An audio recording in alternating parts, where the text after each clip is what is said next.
are staring down two of the largest powers. You are staring down the world's hegemonic power that sunk 155 of your battleships, struck more than 2,000 targets, and this is your response on Passover, no less. Yeah, and imagine if they had nuclear weapons, which is why that truly is unacceptable, and President Trump has refused to accept it with action. The Israelis have been living like this open-endedly now for quite some time. Yeah. A horrible way. Jonathan was talking about kids. It's terrible for everyone who has to live through it. And yet the Israeli public, this is existential for them. They want to see this war through because that is a deep, deep threat to their security.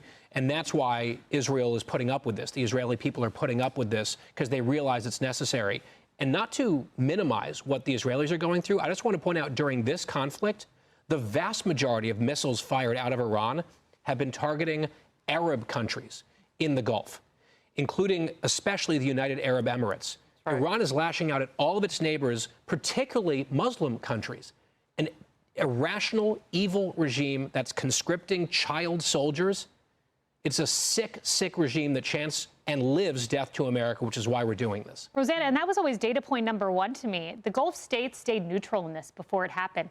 And then you strike them and create more enemies. This is why the most important two words President Trump said last night is nuclear shield. We cannot allow them to have a nuclear shield. I have to say, I was supposed to go to Dubai at the beginning of March and go to Saudi Arabia, and then the bombs fell, and then we, obviously changed our plans.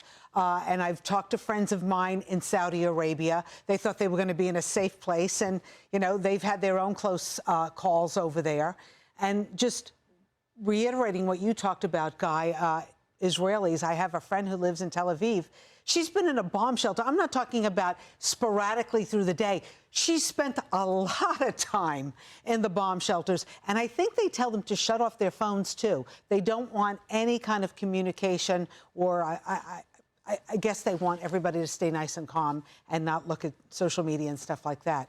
But last night, when I was watching the President of the United States, he talked about that they are completing their core values and core initiatives. And, listen, we're New Yorkers. We want everything done in a New York minute. It's not going to be a New York minute, but he's saying 2 weeks, buckle up. So, gas prices might be high, but it's a small price to pay.